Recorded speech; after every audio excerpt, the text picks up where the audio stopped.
Welcome back to the Saturday Show, 97.5, the KSL Sports Zone. I'm Christian Esparza. Alex Napoles calling some soccer, so he is not here today. But we still roll on. Sean. Let's talk NBA playoffs. This second round has been phenomenal. It has been not how we expected, and that's great. A lot of things to talk about. I think I want to start off, though, with the Cleveland Cavaliers and Donovan Mitchell. They get the win last night, 126-104. Much needed win after they started the series off trailing 2-0. So now they trail 2-1. But they get the win in Indiana, and that's big. The big storyline for Cleveland is they had been missing some players. Three key players, Evan Mobley, DeAndre Hunter, and Darius Garland, have all been dealing with various injuries. They missed the second game. They all returned last night, and Cleveland got the win. But it was Donovan Mitchell leading the way, doing what we've seen him do here in Utah, 43 points on 14 of 29 shooting. So a lot of volume there, but getting the 43 points is what matters most. Only 2 turnovers, by the way, for Spida. And on the Pacers side, it's Tyrese Halliburton that really struggled. 2 of 8 from the field, only 4 points on the night for their big star, who was a large part in them winning the first 2 games. So I don't know if the win last night really changes anything. I mean, it gives Cleveland, I guess, the confidence, but this whole series is really going to depend on the health and availability of those 3 players. Not to mention Donovan Mitchell is dealing with some stuff himself. I believe he's got a bum calf. So I don't know. I'm happy for Cleveland that they can get the win, I guess. But the unfortunate thing with this, Sean, is that Donovan Mitchell is always going to kind of be a what-if player, right? This is the second year in a row that injuries have really, really hurt the Cavaliers in the playoffs. And who knows what happens with this series or throughout the rest of the playoffs. Maybe Cleveland wins and they're able to go on in the next round and beat the Knicks or the Celtics and they get a shot at the finals, right? But the odds are pretty stacked against them with your injured players that are not going to get any healthier. And so I think just the way things are trending from what we saw here in Utah every single year in Salt Lake City, what we've seen from his 3 years in Cleveland, I just think that by the time Donovan Mitchell's career comes to an end, he is just always going to be one of those what-if players. And there's so many instances, right? What if, he stayed healthy against the Clippers in that series? What if Terrence Mann didn't go off? What if they were able to stop Jalen Brunson? Like, what if his teammates were able to stay healthy? And he even dealt with that in Utah. Mike Conley got banged up. Bojan Bogdanovic got banged up. And there's just so many what ifs. And it comes to a point where it's like, okay, I know that Donovan Mitchell doesn't have anything to do with those injuries, right? But it's just odd that this is always surrounding him. And I don't know. Do you have any thoughts about this? No, I don't know. I know he's kind of polarizing here in Utah, but I've always loved him, and he's so electric to watch. And I saw some highlights last night. I didn't get to watch the game because I was doing the bees, but the highlights I saw last night just threw me back to back when he was here in Utah, just making those plays in the playoffs, like when he took down OKC. Yeah. I feel so bad for him over the injuries and all the what ifs because I like him so much. Yeah. And I think a lot of people would agree with you. I know that he was the guy here, and he made some big plays in the playoffs, as you mentioned. I mean, my favorite series was the bubble series against Denver. And I know they ultimately lost that series again, like the shot at the buzzer. What if that goes in and they move on? Another what if. The 8-second violation. Yes. So many things. And it's just, I don't know, it happens again and again and again. And it just makes me wonder, I don't know if he's ever going to get over that hump. because he's a player that can really turn it on like we saw last night. But I don't know if he has the superstar capability to just, I'm going to go out and win a game when nobody else is going to do that. Yeah, he absolutely needs another person. Yeah. Another star. And again, the injuries are really hampering to this team. Evan Mobley, a great player. Just talked about it last segment, won Defensive Player of the Year. I like Jarrett Allen that they have over there. Darius Garland is a good player. His issue is that he's basically the same exact skill set as Donovan Mitchell, right? He's a small scoring guard that doesn't play defense. So I don't know if Cleveland has what it takes to continue to make a push. Definitely, I think last night's game was an anomaly from Tyrese Halliburton. He's not going to play like that in every game, and I know he'd been incredible the first 2 games of the series. Last night, he came back down to earth, but again, I think he's going to play up to his averages in Game 4. We'll see how that goes, but regardless, this has been a fun series, and both of the number 1 seed, or both of the top seeds in the East, the Celtics and the Cavs, trail in their series. Celtics will play the Knicks tonight. They trailed New York 2-0. Talk about that in just a second. But the other game last night, the Nuggets beating Oklahoma City in overtime, 113-104. Nikola Jokic had just about the worst game you'll ever see him play from the 3-time MVP. Still had 20 points, but an atrocious 0 of 10 from 3-point, and then 8 of 25 from the floor. He did grab 16 rebounds and added 6 assists as well, but you're never going to see him play like that. So as we're talking about with Cleveland, right, when their main guy is really struggling, who steps up for Denver? Aaron Gordon. Yep. 4 of 6 from 3, 7 of 11 from the field, 22 points overall, but it's when he makes these big shots. And we saw, in the previous round against the Clippers, he had the game winner, and that was huge. But I was looking over Aaron Gordon's stats. I didn't know this, Sean. Apparently, in the offseason last year, he had an at-home gym installed. Yeah, I read that. And you take a look at his three-point percentages. Last year, he shot 29% from 3. Do you know what he shot on the season this year from 3? No idea. 43%. Whoa. Yeah, that's so putting the work in. So last year, the 29% was a big dip from what he had been averaging, right? The seasons before that, he shot 33%, then 35%. So he did dip to 29. That was kind of an outlier. But jumping all the way, even from 35% to 43%, is a huge jump. It's massive. You don't see that happen.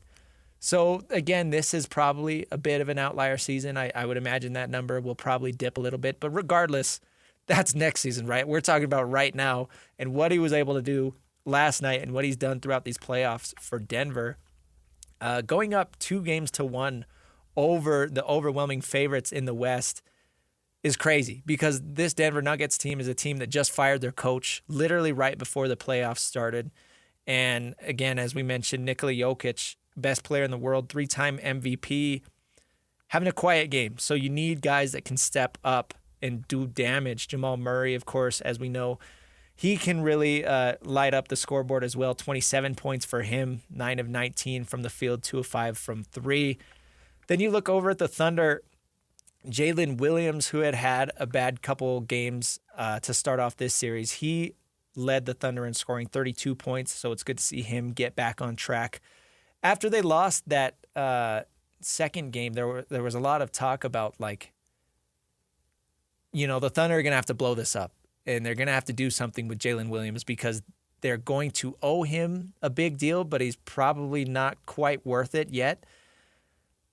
But I don't know if that's the case yet. I think he made an all-star team this year. Of course, we know him a little bit locally because he's the brother of Cody Williams.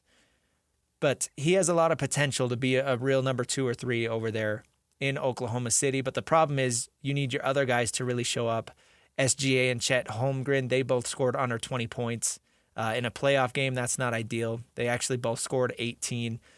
SGA only got to the free throw line 5 times, which is very out of normal for him. He's one of the, I believe he led the NBA in free throw attempts. So not normal for him. And then Chet really struggled, 1 of 6 from 3-point land. Yeah, it's not what you expect from the MVP favorite. Yeah. That award hasn't come out, but we kind of all assume he's going to win it this year. Yeah. And then for me, it just seems like the lack of experience in the playoffs. Yeah. Just it comes down to big moments, and they're just not prepared.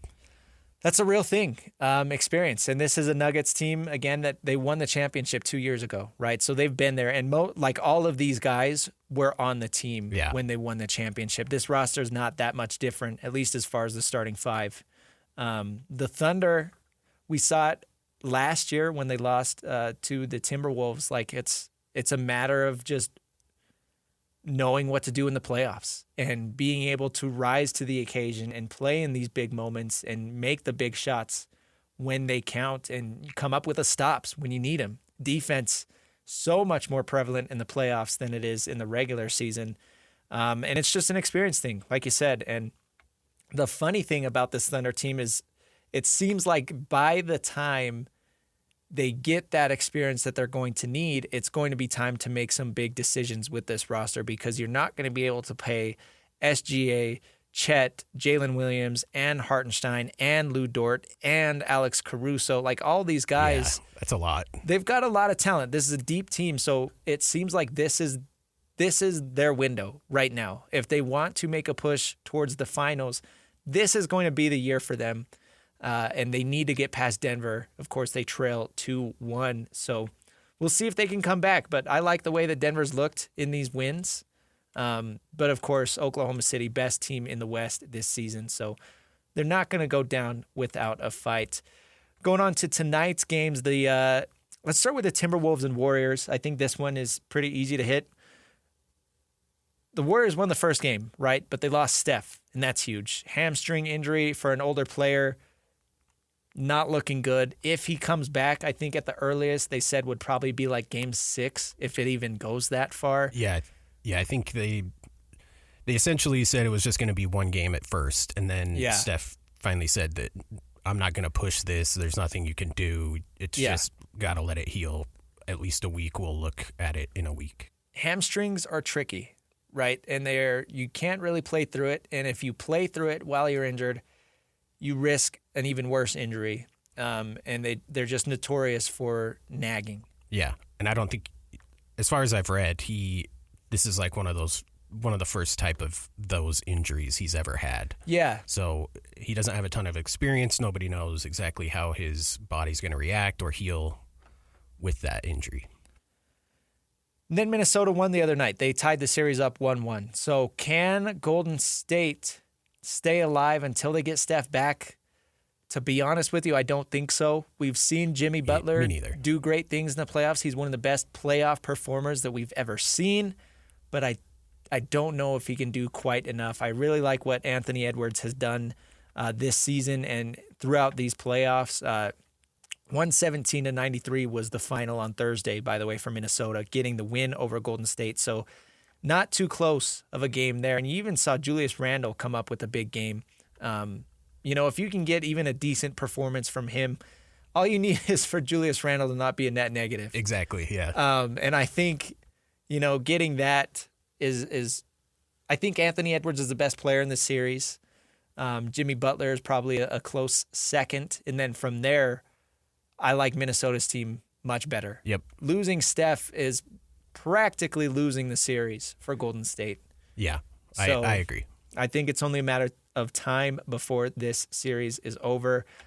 Maybe Steph comes back for the final game of the series, but even if he doesn't, I think that's a very small likelihood. I mean, if they're trailing 3-1 and then Steph can make an early return, what's the point at that time, Like you don't come back from a 3-1 deficit, but who knows? The Celtics and Knicks, the other series to go through, they play tonight, or this afternoon, I guess, 1:30 tip-off. Celtics trail 2-0, and we've seen some big performances from Jalen Brunson and from the Knicks. I think the big storyline here, though, is that the Celtics keep beating themselves, Sean. And I know that it's easy to make this point right now, but I've never been in on Jason Tatum. I've never been in on Jason Tatum. Yeah. My biggest thing is I think it's a mentality thing for him. I think he has the perfect size to be a top 5 player in the NBA. Yeah. I think he's got a great size, great skill set. It's just the mentality thing. He focuses too much on wanting to be just like Kobe Bryant, wanting to, idolize Kobe Bryant. I said this when, so the NBA released their show, Netflix did the quarterback and the receiver show for the NFL.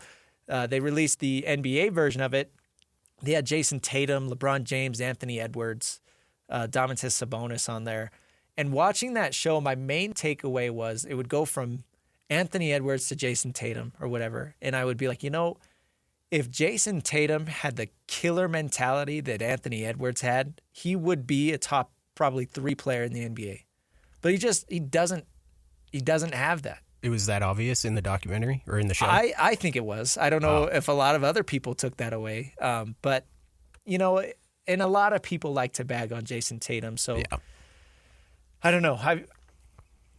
It just seems, again, killer mentality. And I know that's kind of a cop-out word, but it just seems like he doesn't have what it takes to come onto the floor and be like, okay, I'm doing this. I'm winning this series. I mean, even in the finals, Jaylen Brown won the finals MVP. That's true. Yeah. I don't think that he maybe just doesn't understand how good he could be. I don't know what it is. And it's hard. I don't like to pile on him because the other thing that showed us was that he is an incredibly humble person. He seems like a great human being, right? And so I hate to bag on guys like that, but when it comes to the game of basketball, right, you got to be willing to be a little cocky. Yeah. You see Anthony Edwards in that series with the Lakers. He's pushing LeBron James up and down the floor. Yeah. He's jabbing elbows in his gut. Yep. Really irritating him. Wins in LA, just starts walking around the city. Yeah. Out in the city, talking trash to people. And that translates on the court. That Exactly. translates to his success. And it's not like Jason Tatum is a bum by any means, right? But I just think his ceiling could be so much higher if he just had that alpha dog mentality, the will to really be the best player on the floor. You kind of saw it. I think it was game 2. They were up 20, and he just starts settling for threes. Yeah. Step back threes. Not even good, wide open threes. I saw a screenshot. There was a play where the Knicks player was on the ground. I don't know who it was. He literally fell. He was on the floor underneath the basket. Jason Tatum had the ball at the 3-point line. Nobody in between him and the basket, and he takes the 3. The defender's on the floor. Yeah. And he takes the 3. That's kind of the style that they play, but yeah, they've in struggled. those moments you got to just get all year. They've struggled with playing with their food, right? They'll kind of be lazy, I guess, throughout the first half of the game and then be like, "Okay, I guess let's go win it." Exactly. Or they'll get a big lead and be like, "Okay, we're up. Yep. We win." But you can't do that. Yeah. Especially against the Knicks. Jalen Brunson, I don't want to make it sound like Jason Tatum is the only reason the Celtics are losing. Jalen Brunson has showed every bit why he was voted the clutch player of the year. Didn't really know that was an award, but 29 points in the first win, and then again another big performance in the second game of that series. And then defensively, Mikal Bridges, I talked about this with Alex last week. He had a quiet first series for the Knicks, but he's showed up big. Bridges has for the Knicks against Boston, doing it more on the defensive end. He had that big takeaway at the end. Jason Tatum to tie into the last point. He went up for a weird shot at the buzzer and then last second tried to pass out of it, and Mikal Bridges got his hand in there, knocked it away, and ultimately won the game. But all in all, it's been a fun series. Both of these games have been really, really close for the Knicks and Celtics. That's going to continue on today. And if Boston goes down 3-0, I don't think anybody's ever come back from a 3-0 deficit. Yeah, I don't think so in the NBA. Because the 3-1 thing is so rare already. I don't think anybody has come back from 3-0. So I don't use this term lightly, Sean, but today seems like a must-win game for Boston, for the defending champs. Yeah, I'd say so. Porzingis, I don't know. He's been dealing with that illness, and that's kind of a crazy thing. Apparently, nobody knows what it is. I know. He's got some sort of virus that they haven't been able to diagnose. It started back in March. Yeah. That's pretty wild. So hopefully he's okay, and he can come back and impact. And going back to windows, kind of like we were talking about with the Thunder, like this is it for Boston. Because of the second tax apron and everything that entails with that, they're going to have to make moves to this roster after this season. And I don't think they're going to get rid of Jason Tatum or Jaylen Brown, but key contributors like Porzingis, like Drew Holiday, or even some guys from the bench, Derek White or Pritchard, like you might see one of them moved or a couple of them moved. And those are big pieces for their team. They are depth-wise. They are depth players. They are key role players. That would be big. Those would be they will be big losses for Boston. So if you want to make another push for the title, it seems like you got to do it now, and that starts with getting a win on the road at Madison Square Garden. It's going to be tough. I saw ticket prices for this game are like $3,000. Oh my gosh. Hans and Scotty were talking about it yesterday. Like if you would have bought tickets for this game when the series started, they were like $900, which is already insane, but it's like a playoff game at Madison Square Garden, right?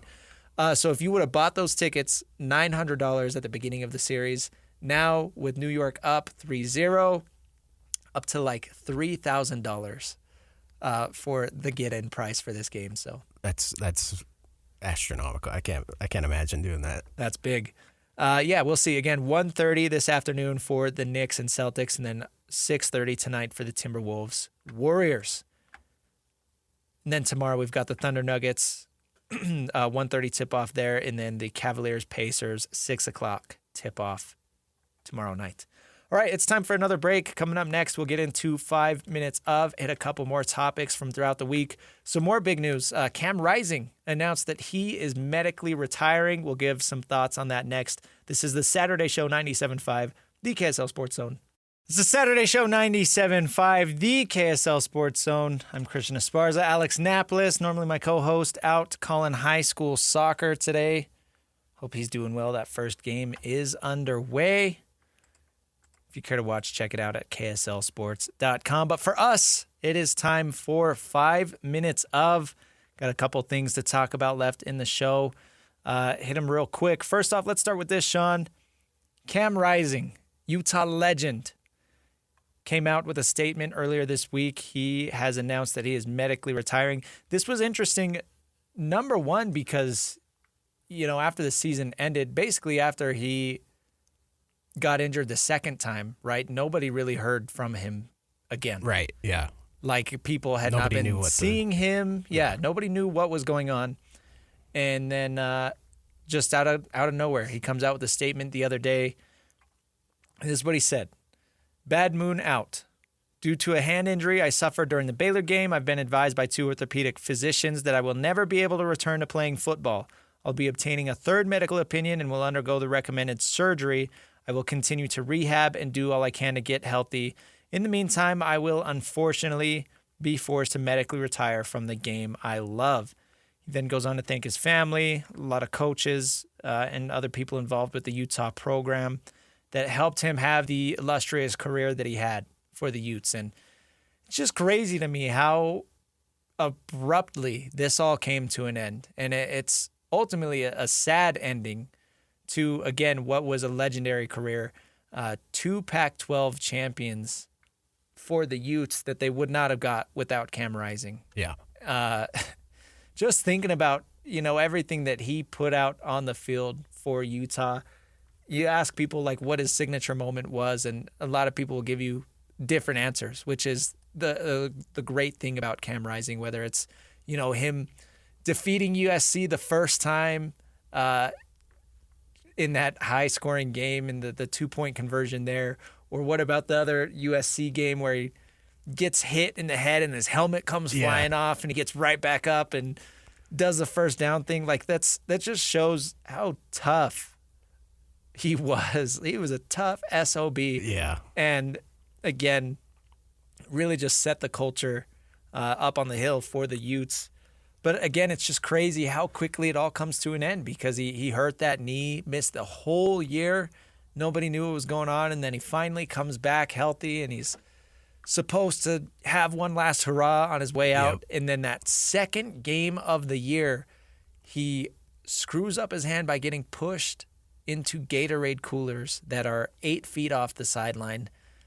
It looks so innocuous. I don't know. Yeah. It just didn't look bad at all when I first saw it. No. And then he came out of the game, and I was like, well, it can't be that bad. And then it just dragged and dragged. Dragged and dragged. I got to know what the hell happened to his hand. I've never heard of a hand injury forcing a player to medically retire. Obviously, for a quarterback, it's different because even if you have a slight injury to your hand, Yeah. you know, that messes with your ability to grip the football and throw it. But that was kind of the rumor after that happened. Like, he was really struggling with being able to hold the football. And it was just reported as like a cut, right? If A laceration was the word that we heard. Which, of course, there was probably, you know, that's just the beginning of the injury, right? The laceration was probably just like a side injury. That probably was not the main thing that happened. Yeah. And with college sports, of course, like, they don't need to reveal. Yep. And Coach Whittingham famously does not like to talk about it. Exactly. So he eventually did work his way back. What was that? Arizona State when he came back, and then unfortunately got hurt. Literally, what was it, like 2 series into the game? And it's just, that was that. Yeah. And for all the great things and amazing moments that he brought to the Utah football program, it felt like we never really got to say goodbye. I know. And that was the hard part. Yeah.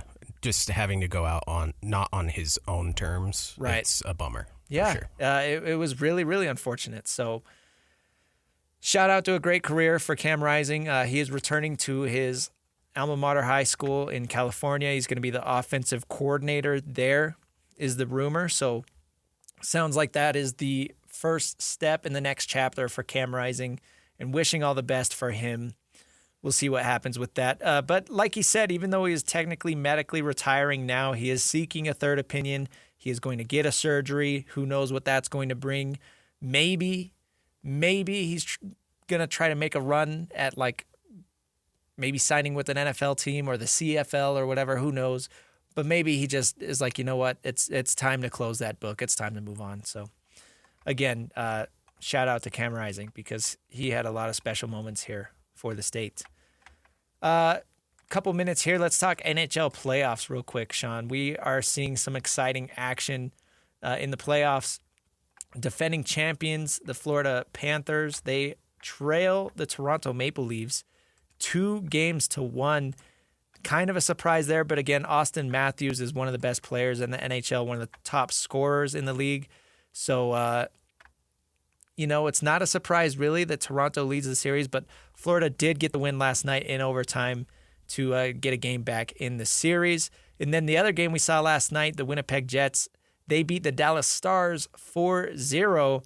Mikko Rantanen, the big acquisition for the Stars at the trade deadline, he had back-to-back hat tricks and then goes scoreless, pointless last night for the Stars. Almost non-existent in that game, which is kind of crazy. Connor Hellebuck, the goaltender for the Jets that we had talked about last week, really struggles on the road, but then at home shows us why he's one of the best goalies in the world. So that's kind of weird that he's got the whole home-road thing going on. Yeah, that's pretty rare in hockey especially. It's usually a goalie's dialed. He's dialed. Doesn't matter where he's playing. Yeah. But yeah, lots of people saying Helly back last night. Helly back. I like it. Some other series updates. Edmonton, they lead the series 2-0 against the Las Vegas Golden Knights. I believe they're going to be playing today. Yeah, they play at 7 Right. tonight.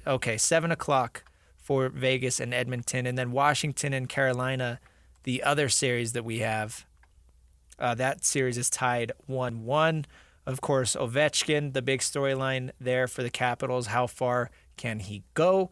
Not many people think that this is going to be his final season, but some people would like to see him go out raising the Stanley Cup. I watched a couple of the Hurricanes games in the Devils series, and I really liked what I saw from Carolina. So Yeah, they're really good. They're a complete team for sure. right. The Capitals are just, they should win this series, I think. They're a much more complete team, I think. They've got a lot more bruisers, if you want to call them that. Right. And yeah, the Hurricanes are good though. They're definitely capable of winning that series. Again, when it comes to hockey, right, similar to the NBA, like you need your top star. Yeah. But it's not just star power that matters. Nope. It's everybody else. You need all four lines. Yeah, you need a good goaltender, and then you need the perfect kind of complements on your lines, whether they're role players that can also score or bruisers, like you're saying, Yep. that can go out and really just bully the other team. Are you surprised, though, that Vegas trails Edmonton going back to that series? Yeah, they do not look like themselves. I mean, the Oilers are on a heater. It's 6 games in a row that they've won coming back. They've been down in all 6 of those. So yeah, I'm kind of shocked if that goes 3-0. I mean, Vegas is done for sure. They just have the Oilers have two of the best scorers in the world. Yeah, and it was funny looking yesterday. I really thought the Stars and the Maple Leafs were both going to win, and they both lost. But those series are far from over. Again, the Jets and Stars are tied 1-1, and then the Maple Leafs are up 2-1 over the Panthers. But do you think that is there any shot of getting a Edmonton Oilers Florida Panthers rematch, or do you think Florida's buried behind Toronto? No, I think it's a very real possibility to just have a rematch from last year. Yeah. They both look really good. The Leafs are very good, so it's hard to say that Florida's definitely coming out of that series. It's going to be a war. I think it's probably going 7, and I think whoever wins that series is going to face whoever wins Oilers Knights. Okay. Calling it here. You heard it from Sean. I really like Austin Matthews. Again, one of the top goal scorers in the league. Another player to watch for the Toronto Maple Leafs, Mitch Marner. He's a name that you've heard a lot here in Utah because he is slated to be a free agent. If he is, Utah has one of the highest amounts of cap space going into free agency. So they will be able to make a run at whatever big fish are in the pond. And if that's Mitch Marner, that's a huge get. 102 points on the year from him, and key player for this Maple Leafs run. 75 assists, 27 goals from their big defenseman. He's a wing. But just imagine, a top line of Cooley, Keller, and Mitch Marner. That would be nice. That would be nice. Very, very nice. Very nice. All right, let's take a break. Coming up next, we will wrap this show up. It's a Saturday Show 97.5, the KSL Sports Zone. It's the Saturday Show 97.5, the KSL Sports Zone. I'm Christian Esparza. Alex Napoles not here today. He's calling high school soccer. Go check that out. Boys State Championships 3A is underway right now. 2A will come later in the day. KSLSports.com if you care to follow that. Wrapping up the show, last segment we talked Cam Rising medically retiring. We talked a little bit about NHL playoffs. Sticking with hockey, Sean, we've got the World Championships underway. Couple local representatives from the now Utah Mammoth playing a key part in the big win. First game of the tournament. I almost said Utah. United States gets the shutout 5-0 in their first official game over Denmark. Maddie Beniers had 2 goals. Cutter Gauthier and Mason Lorai had a goal and an assist each. And then our very own Logan Cooley, he had a goal as well. Michael Kesselring, in a depth role for the team, he had 2 assists. And then the goaltender, Joey Decord, he had 26 saves in the shutout. So dominant performance to start things off in the Worlds for Team USA. Clayton Keller is the captain of the team, by the way. No points for him yesterday, but I imagine he'll get going. The next game is tomorrow against Hungary. You can watch that on the NHL Network. A couple other things going on the station today. As always, we've got Real Salt Lake playing. They are coming off a loss last week. They lost 2-1 to Vancouver. They will try to get back on track today. They are at FC Dallas First kick there is at 6:30, but of course you can hear the pregame show an hour beforehand, like always here on The Zone. Pregame show will be at 5:30. We've also got the Salt Lake Bees there at the Sugarland Space Cowboys, Sean. 6:20 there for the Bees. Yeah, they need to get a win to get back in the series. Did they win or lose last night? You were producing. They've lost 3 in a row. Oh, man. See, I'm the good luck charm there. They won the game that I did last week over Albuquerque. So, yeah, go check out the Bees. And then, are they home? Yeah. They are home. That's what I thought. Get out to Daybreak if you're not doing anything today. Go check out the new America First, the ballpark at America First Square, I believe is the official name.